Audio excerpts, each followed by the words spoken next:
কি তোমাদের পাড়ার পুজোতেও কি এইভাবে বাতাসা কুড়ানো হয়? আর তোমরাও কি আমার মতো বাতাসা কুড়ানো নিয়ে ঝগড়া করো? ঝগড়া করবো না কেন বলো তো? আমি বাতাসাগুলো গুড়ালাম, আর এই কাকিমা বলছে নাকি ওনার থেকে নিয়ে নিয়েছি। তোমরাই দেখো।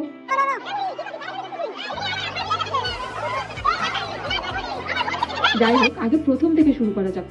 দিনটা ছিল অক্ষয় তৃতীয়া, আর প্রতি বছরই পাড়াতে এই দিন এইরকম ভাবে পূজা হয়। যারা উপোস করে তারা প্রথমে স্নান করে দণ্ডি কাটে। এটা আমার দিদি আর দিদির ছেলে, আর সাথে আমার বৌদিও আছে। আর এটা আমার বৌদি। আরো পাড়ার অনেকগুলো শাশুড়ি ছিল যদিবা, যাই হোক। তো ওরা দণ্ডি কেটে পুজোতে বসলো। এদিকে আমার দিদি একাই ধুনা জ্বালালো। এই রিচুয়ালসটা তোমাদের পাড়ায় হয় কিনা আমাকে জানিও কিন্তু। যাই হোক, তারপর এক কাণ্ড, কোলে বসা নিয়ে। যে এই ধুনা জ্বালায় তার কোলে বসলে কি হয় আমি জানি না, কিন্তু এটা আমাদের একটা নিয়ম। এর কারণ যদি তোমাদের জানা থাকে আমাকে বলো।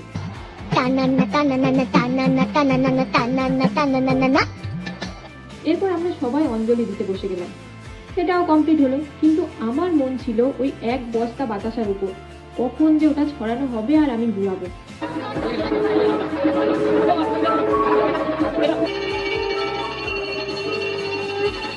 অনেকক্ষণ পর সেই শুভক্ষণটা এলো।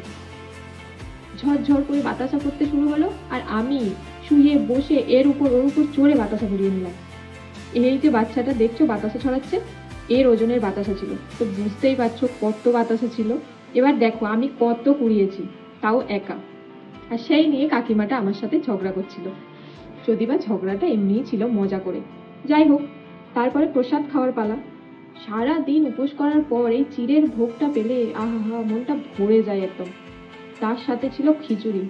পুরো জমে গেছে আর কি। আর ঠিক কতটা জমে গেছে আমার দাদার ছেলেকে দেখো, কি সুন্দর করে খিচুড়ি খাচ্ছে, তাই না? কিন্তু আফসোস এটাই যে এটা আগের বছরের পূজা ছিল।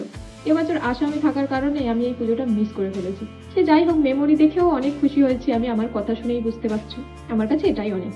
তো তোমাদের আমার এই মিনি ব্লগটা কেমন লাগলো জানিও। ও হ্যাঁ, আসামের কিছু কিছু সুন্দর জায়গার ব্লগ আসতে চলেছে খুব তাড়াতাড়ি, দেখতে ভুলো না কিন্তু। তাই ফলো করে আমার পাশে থেকো। টাটা।